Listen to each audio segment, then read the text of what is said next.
Je suis la vigne et vous les sarments, dit le Seigneur.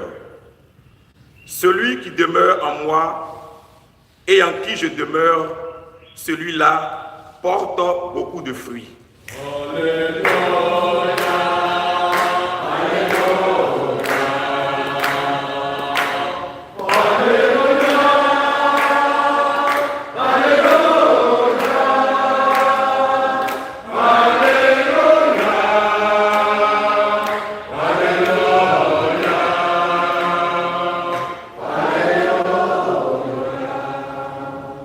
Le Seigneur soit avec vous.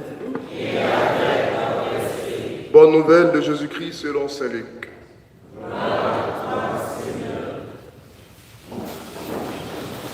En ce temps-là, comme les pharisiens demandaient à Jésus quand viendrait le règne de Dieu, il prit la parole et dit : La venue du règne de Dieu n'est pas observable.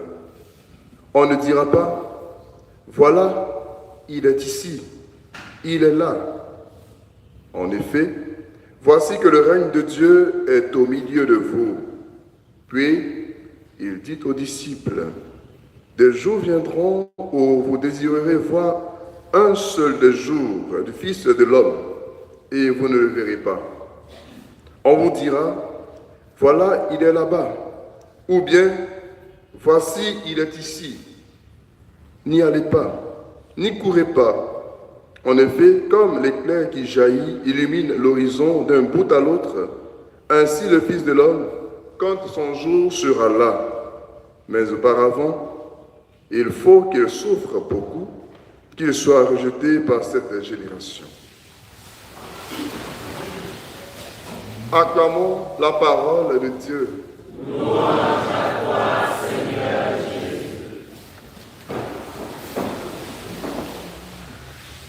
Chers frères et sœurs, j'aimerais ce matin axer notre méditation sur la première lecture.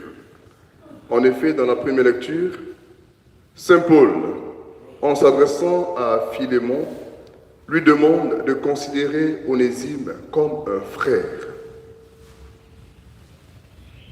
Il y a donc que Philémon est un homme libre, un patron entre guillemets, et Onésime un esclave, un serviteur.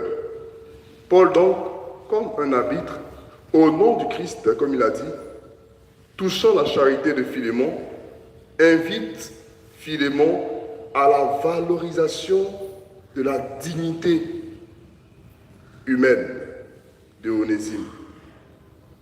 Frères et sœurs, saint Paul, c'est aussi à nous qui s'adresse aujourd'hui, car dans nos maisons, dans nos services, nous avons des onésimes, nous avons des personnes sous nos ordres, nous avons des personnes à notre service.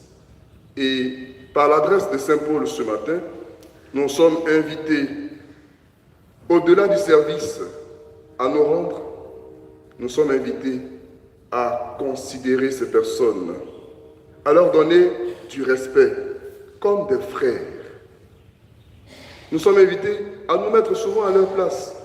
Si c'est nous qui sommes en train de faire ce service, comment aurions-nous souhaité que nos patrons nous traitent? Si nous pensons comme ça, c'est sûr que nos relations avec ceux qui sont à notre service seront des relations en bonne santé. Et si nous agissons ainsi, nous donnerons du sens à ce royaume de Dieu dont parle Jésus dans l'Évangile. Il est là. Il est là comment? Dans notre relation fraternelle les uns vis-à-vis des autres.